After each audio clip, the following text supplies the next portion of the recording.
banyak momentum itu, sesuai dengan kesepakatan kita tadi, kita akan membahas tentang momentum kita, tentang memasuki persiapan memasuki bulan Ramadan. Nanti akan saya bahas tentang apa saja yang perlu kita siapkan dan apa saja yang perlu kita ketahui di dalam Ramadan. Tujuannya apa? Meluruskan yang selama ini banyak salah paham. Ya, kita mulai ibu-ibu. Oke, persiapan yang pertama, sampaikan kepada anak cucunya, sampaikan kepada saudara-saudaranya, sampaikan kepada semua orang yang kita temui bahwa persiapan pertama memasuki Ramadan adalah isti'dad dan taman lidukhulir Ramadan badil, yaitu ganti puasa bagi yang belum terganti. Saya akan jelaskan tentang ganti puasa secara detail. Ibu-ibu, kalau di Ramadan tahun lalu ibu tidak berpuasa karena haid atau tidak berpuasa karena sakit yang sifatnya cuma sementara saja, maka ibu wajib menggantinya paling lama bulan Sya'ban nanti, bulan depan.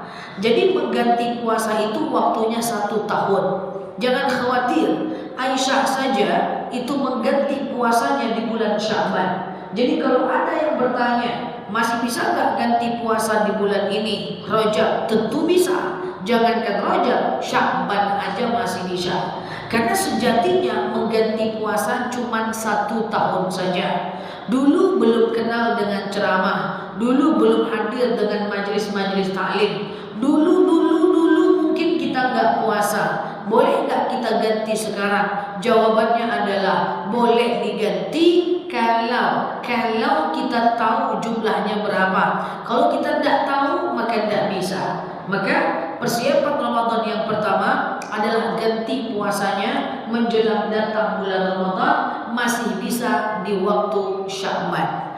Karena masih bisa mengganti puasa di bulan Sya'ban, maka jangan banyak bingung lagi. Banyak orang yang suka nanya, ya Ustazah, pertanyaannya gini, Ustazah, iya, boleh nggak saya puasa Rajab? Iya, boleh nggak saya puasa Rajab sementara saya belum lagi ganti puasa? Boleh nggak saya puasa Rajab sementara saya belum lagi ganti puasa? Jawabannya tentu boleh. Kenapa? Karena mengganti puasa waktunya di bulan Sya'ban. Paham ya? Ustazah, boleh nggak saya puasa Yaumul Bid hari ini sementara saya belum lagi ganti puasa? Jawabannya tentu boleh, karena mengganti puasa maksimal adalah pada bulan Sya'ban. Nah, saya akan jelaskan, mengganti puasa itu tidak sama dengan puasa sunnah. Bedanya jauh banget. Yang pertama, kalau ganti puasa itu wajib pasang niat sebelum azan subuh, wajib. Oke? Wajib itu, dia sama kayak puasa Ramadan. Sementara puasa sunnah boleh pasang niat di tengah hari selagi belum makan minum. Itu perbedaan pertama. Perbedaan yang kedua, kalau puasa ganti tidak boleh batal sampai maghrib kecuali karena sakit. Tapi kalau puasa sunnah, lapar batal boleh. Oke? Kenapa? Ya, puasa sunnah boleh. Misalnya kita lagi puasa sunnah nih, ada sanggup dong, batal aja lah, boleh. Kalau puasa ganti nggak boleh. Bingung? Bingung. Saya ulang pelan-pelan ya. Puasa ganti itu beda dengan puasa sunnah. Puasa ganti wajib pasang niat sebelum adzan subuh. Dia kayak puasa Ramadan, puasa qadha.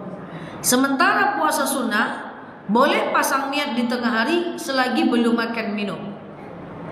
Pagi antara nak sekolah tak sempat sarapan, siang mau sarapan, mau makan, lauknya ikan teri main bola, dah enak dok, puasa aja lah, boleh. Tapi kalau dah masuk lontong tak bisa lagi. Oke? Nah, yang kedua, perbedaannya adalah puasa ganti itu tidak boleh dibatalkan sampai maghrib kecuali sakit. Oke? Tak boleh dibatalkan.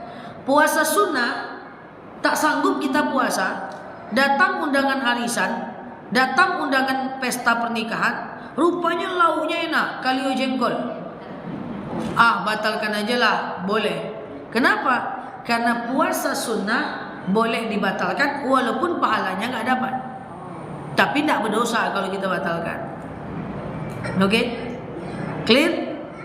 Perbedaan yang ketiga, puasa ganti, puasa sunnah, suaminya butuh, batalkan puasanya. Karena memenuhi panggilan suami hukumnya wajib, sementara puasa hukumnya sunnah. Panggilan apa Ustazah? Pandai-pandailah mengartikannya. Tapi kalau puasa ganti, suaminya butuh, jangan kasih. Dipaksa juga, ajak berkelahi. Dipaksa juga, kabur, nanti maghrib datang lagi. Karena tidak boleh membatalkan puasa ganti karena berhubungan badan. Jadi tidak bisa ibu gini bu, aku ganti puasa aja lah. Udah mau dekat bulan Sya'ban, rupanya tak sanggup. Besok aja lah, kan waktunya masih lama. Tidak bisa. Puasa ganti nggak bisa digitu-gitukan. Maka oleh karenanya, saya adalah tim yang tidak merekomendasikan memasang dua niat dalam satu amal. Banyak orang-orang mensyiarkan puasa ganti di hari Senin Kamis boleh pasang niat dua. Sengaja aku puasa ganti plus Senin Kamis lillahi ta'ala. Ini hari Jumat, kemarin hari Kamis toh. Ada yang nanya sama saya, Ustazah boleh gak puasa hari Kamis kemarin tuh puasa kodo plus puasa rojab plus puasa Senin Kamis, ya kan? Plus yaumul bid, 4 langsung. Kan yaumul bid kemarin. Makanya saya sering bilang satu niat satu amal. Pilih satu niat. Jangan banyak kali plus-plusnya. Oh tidak bisa Ustazah. Pokoknya bisa Ustazah. Ganti puasa di Senin Kamis boleh tidak? Boleh. Tapi niatnya satu aja. Dan jangan berharap dua pahala. Kenapa? Karena ada dalil innamal a'malu binniyat wa likulli imri'in minhum ma nawa. Segala sesuatu tergantung pada niatnya, dan kita hanya akan didapatkan pahala tergantung pada niat kita. Kalau niatnya ganti puasa di Senin Kamis, dapat pahala ganti puasa aja. Kalau kita dapat niat puasa Senin Kamis sunnah, maka dapat pahala sunnah saja. Tidak bisa Ustazah, kami pokoknya mau niat dua. Silakan dicoba aja. Sengaja aku puasa ganti plus puasa sunnah Senin Kamis lillahi ta'ala. Oke? Ibu berpuasa ya. Puasalah ibu. Rupanya siang-siang suami ibu butuh. Ya. Suami ibu butuh siang-siang. Yang saya tanyakan, batalkan puasanya atau lanjut? Hah? Iya puasanya. Pening kepala. Kalau saya batalkan puasa saya ada niat puasa wajib.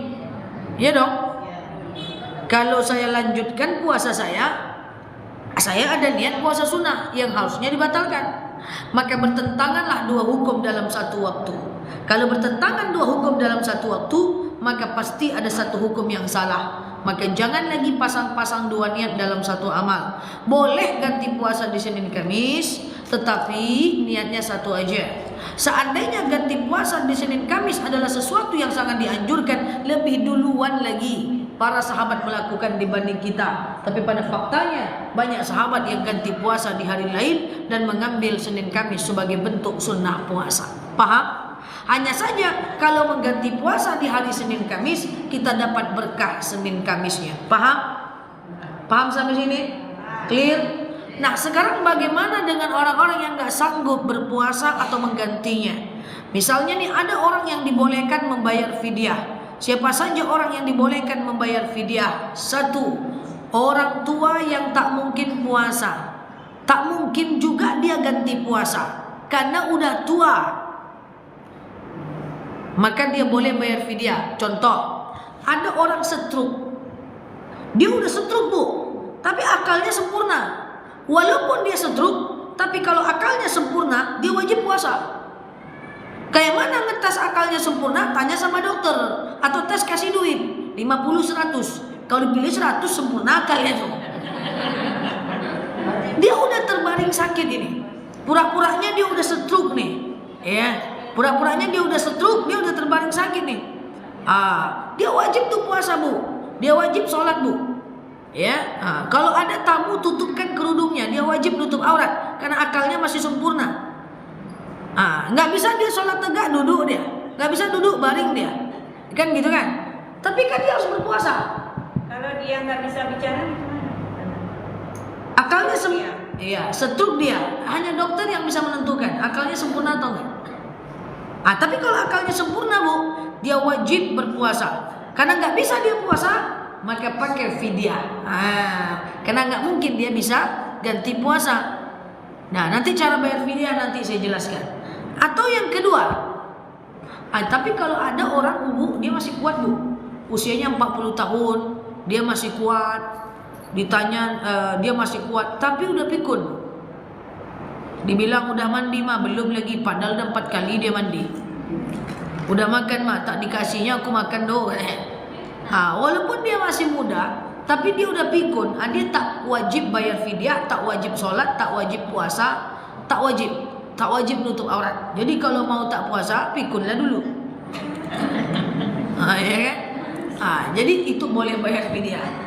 Ya, orang sakit itu boleh bayar fidyah atau tidak ada harapan sakit. Yang kedua, boleh bayar fidyah adalah orang yang tua tak mungkin puasa dan tak mungkin ganti. Yang kedua adalah orang sakit yang tidak ada harapan sembuh atau setiap puasa dia sakit.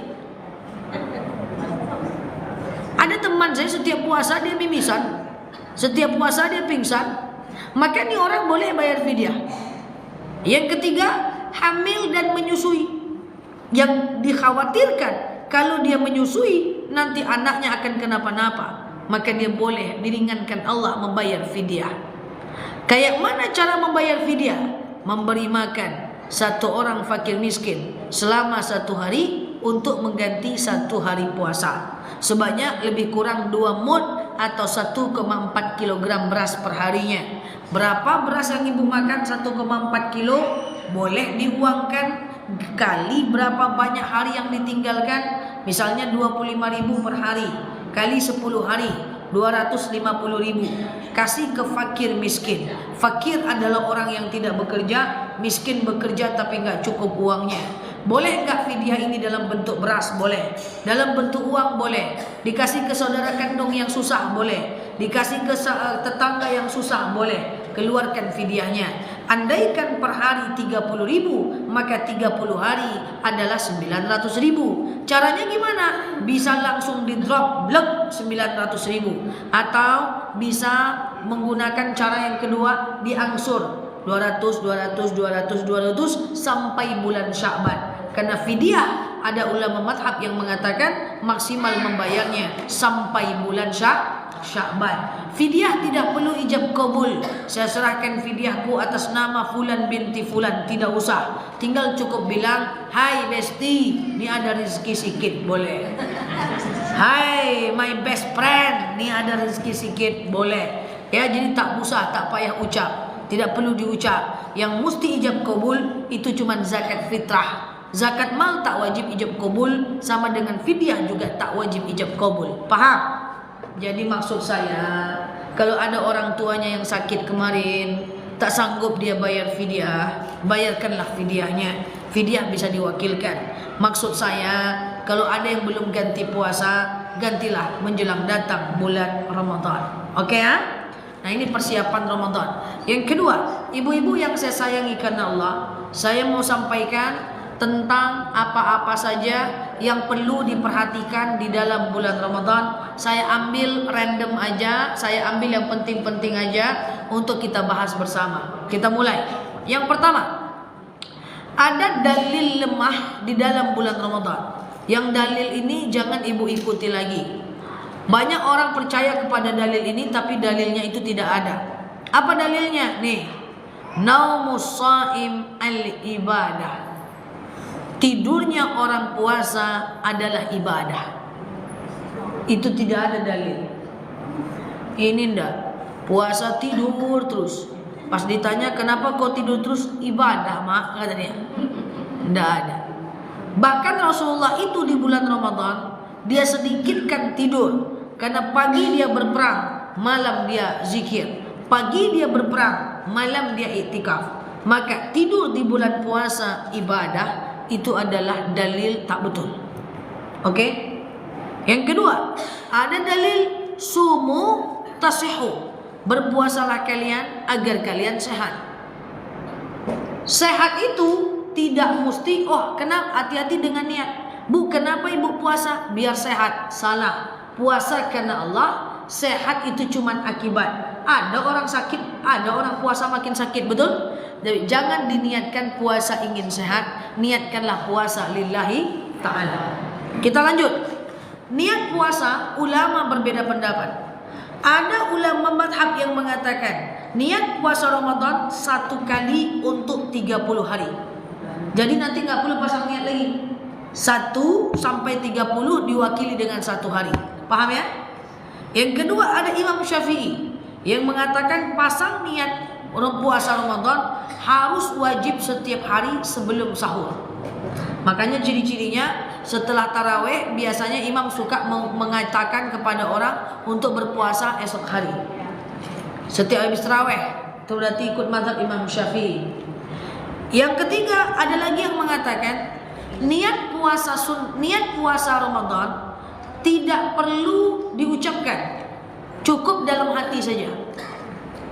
Dan yang lebih ngeri lagi, ada yang lebih mudah, Imam Hambali mengatakan bahwa tak perlu niat puasa Ramadan, yang penting kita udah tahu kita mau puasa Ramadan, cukup dianggap sebagai niat. So maksudnya apa? Jangan terlalu pusing-pusing dengan niat, yang penting ibu kerjakan. Paham ya? Nah yuk kita bahas lagi. Yang membatalkan puasa, nomor 4. Yang membatalkan puasa itu tidak banyak. Jadi jangan suka ditambah-tambah. Kita bahas. Yang pertama, batal puasa kita adalah masuknya sesuatu ke tenggorokan dan kerongkongan. Masuknya sesuatu ke mulut tidak membatalkan puasa. Dia kalau masuk ke tenggorokan dan kerongkongan baru batal. Kalau ke mulut tidak batal.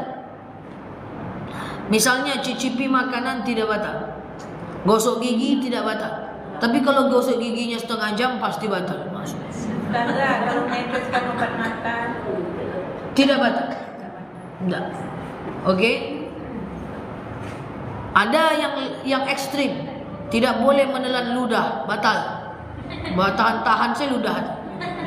Jadi yang membatalkan masuknya sesuatu. Kalau udah di dalam tidak batal. Misalnya maaf ya. Bunyi imsak, ada sisa makanan. Gas aja. Karena itu tidak membatalkan. Paham? Nah, yang kedua, batal puasa kita muntah dengan sengaja. Kalau enggak dengan sengaja tidak batal. Yang ketiga, berhubungan badan batal. Bahkan berhubungan badan ini bukan sekedar batal. Siapa yang membatalkan puasa karena berhubungan badan, dia kena denda puasa 60 hari berturut-turut.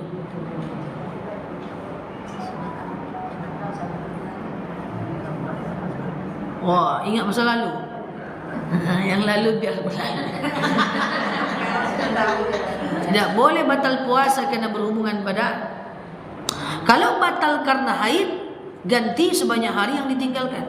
Kalau batal karena sakit, ganti sebanyak hari yang ditinggalkan. Kalau batal karena berhubungan badan, ganti 60 hari berturut-turut. Haid sambung lagi.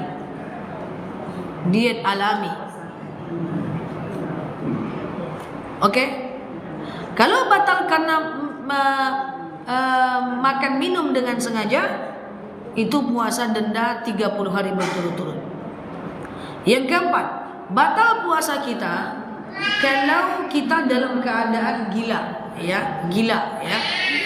Kemudian batal puasa kita kalau kita dalam keadaan hilang kesadaran. Titik itu aja. Oke?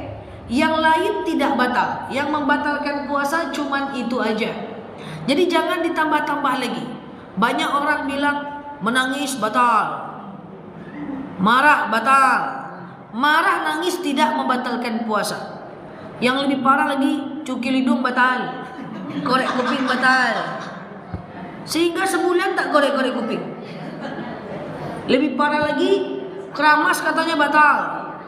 Pagi mau keramas, pagi mau keramas dingin, malam dingin lagi, tidak keramas-keramas.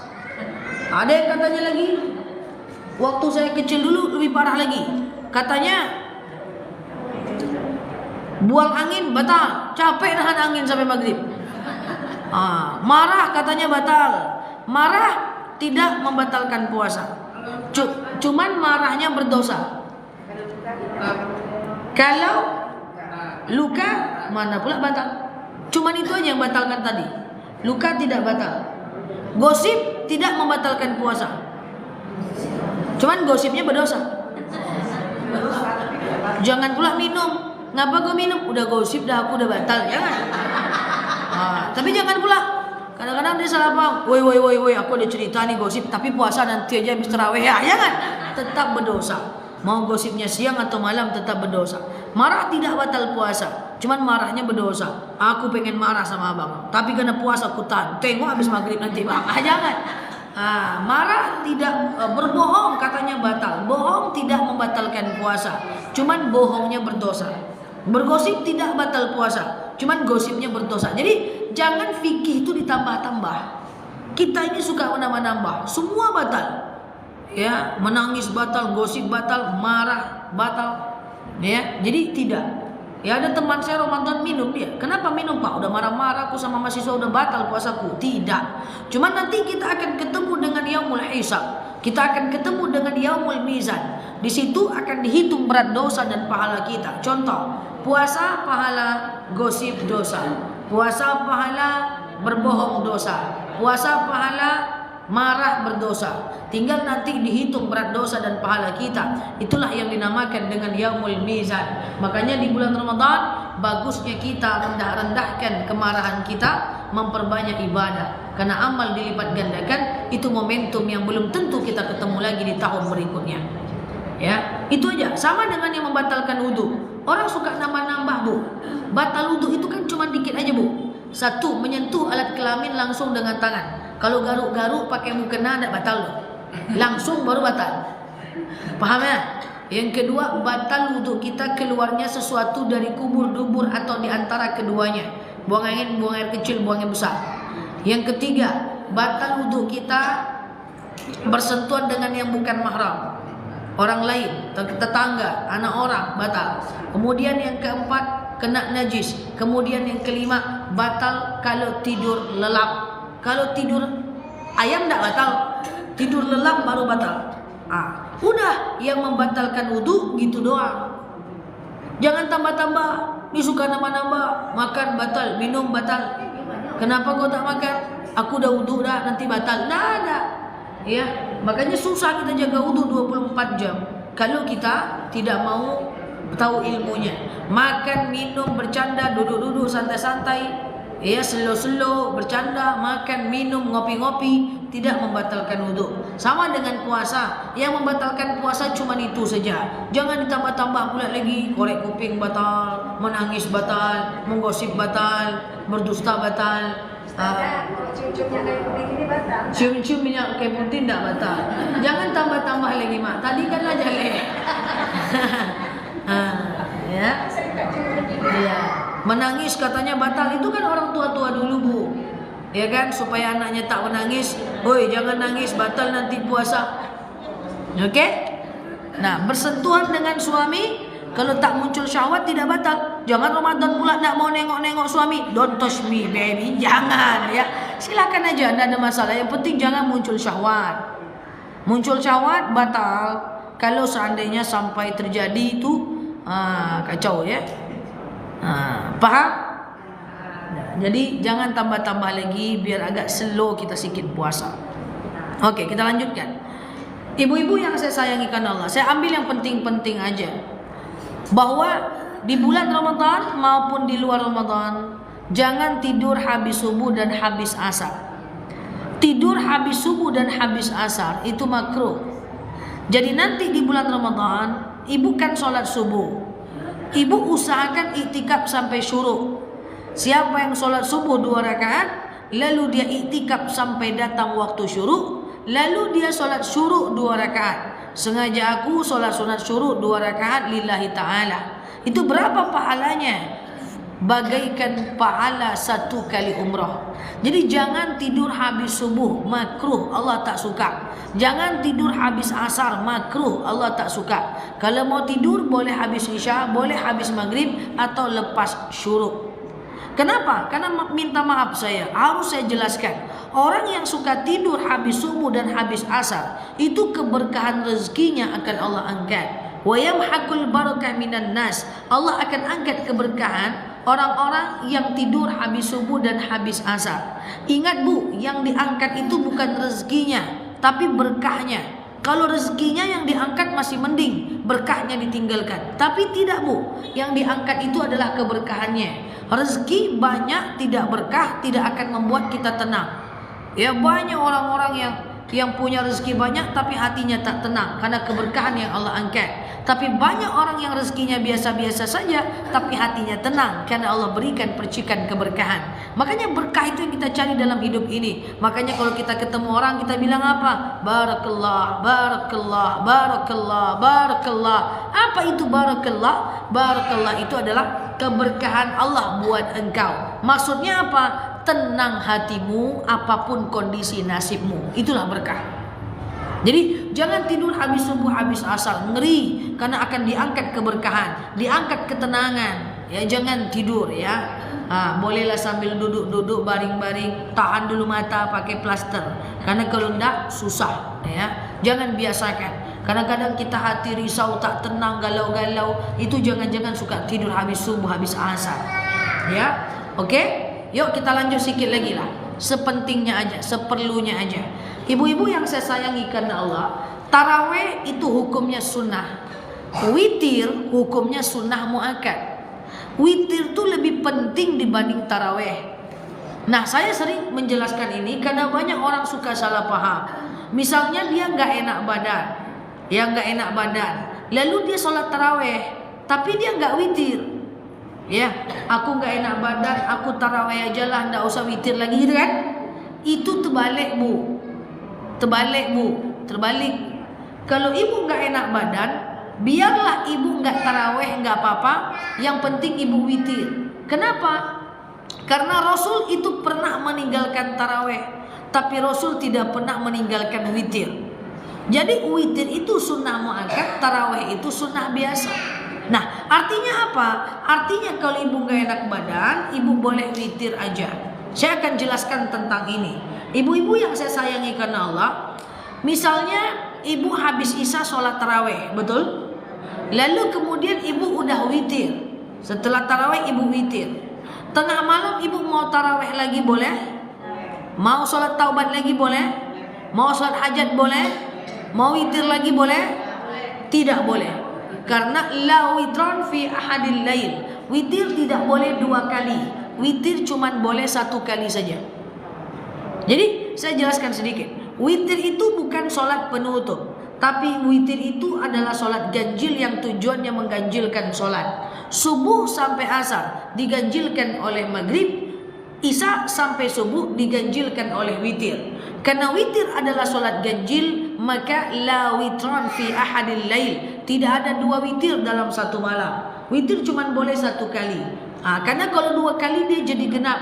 Sebelum tidur 3, tengah malam 3, 6. Sebelum tidur 3, tengah malam 1, 4. Sebelum tidur 1, tengah malam 1, 2. Maka witir tak boleh 2 kali. Witir cuma boleh 1 kali saja. Nah, kalau sudah witir sebelum tidur, tengah malam jangan witir lagi. Kalau belum witir sebelum tidur, tengah malam boleh witir. Suatu ketika Rasul bertanya kepada Abu Bakar, "Ya Abu Bakar, kau witirmu kapan?" Apa kata Abu Bakar? "Sebelum tidur ya Rasul." "Ya Umar, kau witirnya kapan?" "Setelah tidur ya Rasul." Rasul berkata kepada Umar, kepada Abu Bakar, "Innaka stasta'ita." Kau itu takut gak kebangun sehingga kau witir sebelum tidur. "Wa innaka stasja'ta." Kau itu pemberani wahai Umar, karena kau selalu berani bangun malam. So semua tergantung kita. Saya secara pribadi, kalau cuma dakwah dalam kota, badan saya tak capek, saya witir tengah malam. Tapi kalau sudah mondar-mandir di luar kota, badan capek, saya witir sebelum tidur karena takut tak terbangun malam. Maka Semua tergantung pada kita. Habis Isya taraweh, setelah itu witir. Tengah malam mau tahajud boleh, tetapi jangan witir lagi. Atau habis Isya ibu taraweh, lalu ibu enggak witir. Tengah malam ibu mau tahajud boleh. Mau witir boleh? Boleh. Nah, untuk taraweh itu sholat dalam Ramadan saja. Sementara witir dalam dan luar Ramadan. Rasulullah tidak pernah tinggalkan witir. Batas taraweh dan witir itu adalah dari adzan Isya sampai adzan subuh, waktunya panjang. Bagi ibu-ibu yang tak bisa taraweh ke masjid karena punya anak kecil, boleh taraweh sendiri di rumah. Ya, 8 rakaat dan 2 rakaat witir. Boleh 2 dan kemudian 3 rakaat witir atau 1 rakaat cukup. Kalau nggak enak badan, ibu tidur dulu. Nanti menjelang subuh ibu boleh sholat taraweh, lalu ibu lakukan sholat witir. Tapi kalau menjelang subuh mepet banget, ibu bingung nih, orang udah ngaji-ngaji di masjid, aku tahajud, taraweh atau witir ya? Jawabannya witir aja, karena witir jauh lebih penting dibanding taraweh dan tahajud. Clear? Nah, ibu-ibu yang saya sayangi karena Allah, nah ini beberapa hal yang perlu kita ketahui. Nah, selanjutnya, yuk kita perhatikan apa saja yang dimakruhkan di dalam bulan Ramadan. Tadi saya sudah sampaikan makruh tidur habis subuh, habis asar. Kemudian makruh tidur terlalu lama. Jadi makruh itu Allah tak suka.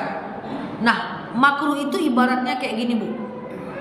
Makruh itu dibolehkan, tapi Allah nggak suka. Misalnya ibu nemanin suami ibu makan bareng berdua, lalu ibu sibuk main HP. Boleh nggak? Boleh, tapi suami tak suka. Itulah ibarat makruh. Ya, jadi makruh. Kemudian yang ketiga, makruh hukumnya, ibu-ibu yang saya sayangi karena Allah, adalah berbuka, menunda berbuka. Itu nggak boleh. Bu, kita disunahkan kalau bunyi azan Allahu Akbar, nggak ada makanan lagi di jalan, dianjurkan kita minum air putih saja. Kalau tidak, tarik daun makan untuk berbuka. Menunda berbuka adalah makruh, tidak berbuka adalah haram. Makanya kemarin saya dengar katanya puasa Rajab 72 jam tak pakai buka. Mana ada? Ya. Sahur hukumnya sunnah. Tidak sahur nggak apa-apa. Berbuka hukumnya wajib. Tidak berbuka berdosa. Tapi mana ada orang tidak buka ya? Oh iya juga ya. Jadi menunda berbuka tidak boleh. Harus dibuka dulu, lalu kemudian menunda. Oh, saya lagi taat dan beriman nih saja, saya buka jam 8 malam aja lah. Tak boleh. Dosa. Nah, kemudian dimakruhkan hukumnya berlebihan dalam berbuka. Jadi ibu-ibu yang saya sayangi karena Allah, berlebihan dalam berbuka. Saya ingatkan kita semua ibu-ibu, jangan lapar mata saat ibu mau membeli jajanan buka puasa. Makruh. Ya semua, godok bagulu, salalau, es cendol, es tontong, semuanya mau dibeli. Saya mau sampaikan bahwa dari pagi bahwa lambung ibu kosong sampai siang sore kosong, pas diisi lambung ukurannya tetap segitu juga. Jadi jangan lapar mata. Kalau mau lapar mata dihabiskan. Tidak boleh terlalu kenyang. Kalau terlalu kenyang, itulah dengar ceramah Ustadz waktu taraweh, takut aku. Apalah ceramah Pak Ustadznya? Lain ujung lain pangkat. Panjang baca imam sakit hati. Tak apa-apa imamnya. Kenapa? Karena kita tak fokus. Kita kekenyangan. Kekenyangan tak baik juga. Makruh lagi. Makan terlalu banyak makruh. Setelah terlalu banyak kekenyangan makruh lagi. Efek sampingnya apa? Kita tak teringat untuk berbuka. Kita tak fokus untuk sholat maghrib, sholat isya kita ngantuk. Makanya usahakan makan sedikit dulu, baru kita sholat maghrib. Kenapa? Karena sholat dalam perut lapar itu juga makruh. Oke? Jadi kita kenapa terkantuk-kantuk? Karena terlalu banyak kita untuk berbuka. Nah, makanya buka itu yang disunahkan yang rendah lemak, tinggi protein, dan kemudian dianjurkan yang manis-manis. Jangan terlalu lapar mata saat berbuka, tak boleh. Oke? Terakhir sebagai penutup, jangan memberikan pahala yang besar saat kita berpuasa adalah memberikan makanan berbuka untuk orang lain. Dan dimakruhkan memberikan perbukaan itu setelah azan. Paham? Dimakruhkan setelah azan. Jadi sebelum berbuka kasih perbukaan itu sama orang. Ya, disunahkan memberi apa namanya itu? Apa yang namanya itu? Melebihkan makanan kepada tetangga tertinggi semua. Tapi dimakruhkan untuk memberikan makanan berbuka setelah azan atau setelah maghrib. Ya, makruh ya. Seakan-akan yang tak termakan baru kita kasih. Dan orang sudah tidak dahaga lagi kalau habis azan. Orang sudah tak lapar lagi kalau habis maghrib. Orang lapar adalah memberikan kelapangan berbuka. Itu pahala besar sekali. Tapi jangan lewat azan maghrib. Nah, makanya kalau bisa kita memberikan makanan yang kita suka. Jangan ikut ceramah-ceramah zaman dulu lah. Orang-orang dulu tuh ceramahnya kan banyaknya pakai hikmah, ya. Apa katanya? Kalau masak sayur, lebihkan kuahnya, kasih tetangga. Kuahnya kasih tetangganya. Kok kuahnya aja, Bu? Kata Pak Ustadz, lebihkan kuahnya, kasih tetangga. Orang-orang dulu tuh kan ceramahnya kayak gitu ya. Sampai sekarang kuahnya aja. Jadi kasihlah makan yang kita makan. Kita ngasih orang tubuh minimal yang kita makan. Kenapa fidyah itu memberi makan fakir miskin sesuai dengan yang kita makan? Itu minimal apa yang kita makan kita kasih orang. Tentu lebih baiknya adalah lebih yang kita makan. Kenapa fidyah itu 1,4 kg beras per harinya ukuran beras yang kita makan? Karena minimal kita kasih orang tuh yang kita makan. Jadi tidak ada ceritanya lebihkan kuahnya. Kalau kita makan sayurnya lebihkan. Kalau kita makan dagingnya, daging lebihkan. Yang kita makan bukan level bawah yang kita makan. Paham nih? Entah iyo tanda angguk-angguk aja. Gitu. Sama dengan memberikan apapun kepada orang. Kalau bisa sepantaran ya yang kita pakai seperti itu.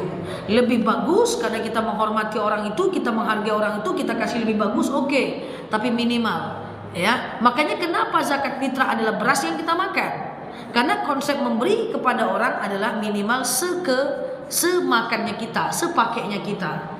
Ya, jadi jangan lagi ikut-ikut yang seperti itu karena memang banyak fakta yang menyatakan seperti itu ya. Sehingga yang terjadi adalah padahal dalam dalil enggak kayak gitu kan. Apa dalilnya? La yu'minu ahadakum hatta yuhibbu li akhihi ma yuhibbu li nafsik. Tak beriman kalian sampai kalian mencintai saudara kalian seperti kalian mencintai diri kalian sendiri. Tak beriman kalian sampai kalian mencintai saudara kalian seperti ma yuhibbu li nafsik, seperti kalian mencintai diri kalian sendiri. Artinya apa? Yang kita kasih ke diri kita, itulah yang kita kasih ke orang. Uang zakat yang kita makan, itulah yang kita kasih ke orang. Fidyah beras yang kita makan, itulah yang kita kasih ke orang. Salalau godok bagulo, roti canai yang kita makan, itulah kita kasih ke orang. Jangan rotinya untuk kita, canainya untuk orang, kan tidak cocok. Kok gulai aja nih, rotinya aku makan di rumah, gulainya aja untuk kau, jangan ya. Nah, ini adalah akhlak. Semoga ke depan kita lebih baik. Apa kuahnya? Itu fidyah puasa ada Ustaz. Memang ada orang melakukan puasa. Salat. Tidak ada. Fidyah solat tak ada. Ya kalau ada orang banyak, Bu. Ada orang maknya tidak sholat, digantikannya sholatnya. Padahal maknya udah meninggal. Fidyah sholat tak ada. Ya, segala fardu ain tidak bisa diwakilkan kecuali haji dan umrah. Ya, jadi sholat tak bisa diwakilkan, puasa tak bisa diwakilkan. Tapi kalau fidyahnya bisa.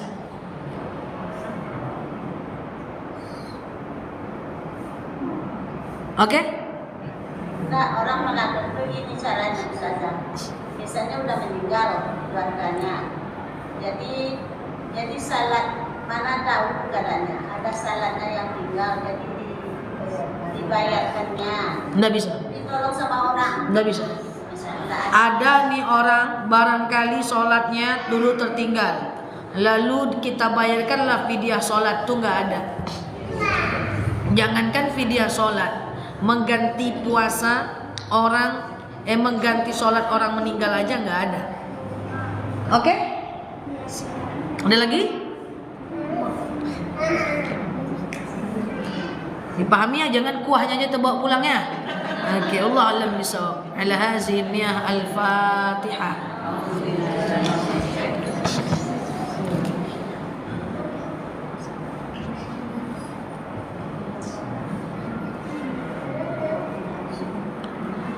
Amin ya Allah, amin ya Rahman, amin amin ya mujibah sa'ilin. Allahumma salli ala Muhammad wa ala ali Muhammad. Allahumma inna nas'aluka ridhaka wal jannah, na'udzubika min sakhatika wan nar. Allahumma inna nas'aluka salamatan fi dinina, afiyatan fi jasadina, ziyadatan fi ilmina, barakatan fi rizqina, taubatan qabla al-maut, rahmatan indal maut, maghfiratan ba'dal maut.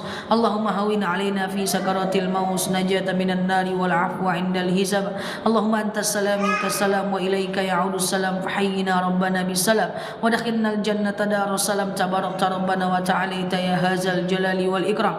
Allahumma inna na'udzubika minal hammi wal hazan, na'udzubika minal ajzi wal kasal, na'udzubika minal jubni wal bukhli, na'udzubika min ghalabati ad-daini wa qahari rijal.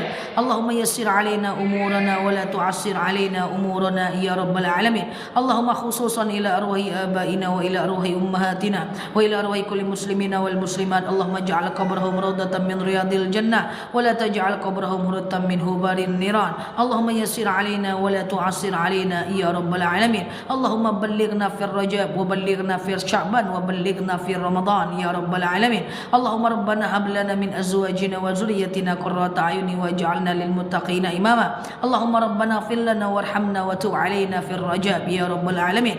Allahumma rabbana ighfir lana warhamna wa tub alaina fi Rajab ya rabbal alamin. Allahumma ربنا اغفر لنا وارحمنا وتب علينا في الرجاب يا رب العالمين. اللهم إنا نعوذ بكلمات الله تامة من شر ما خلق. إن الذي فرض عليك القرآن لرادك إلا معاد.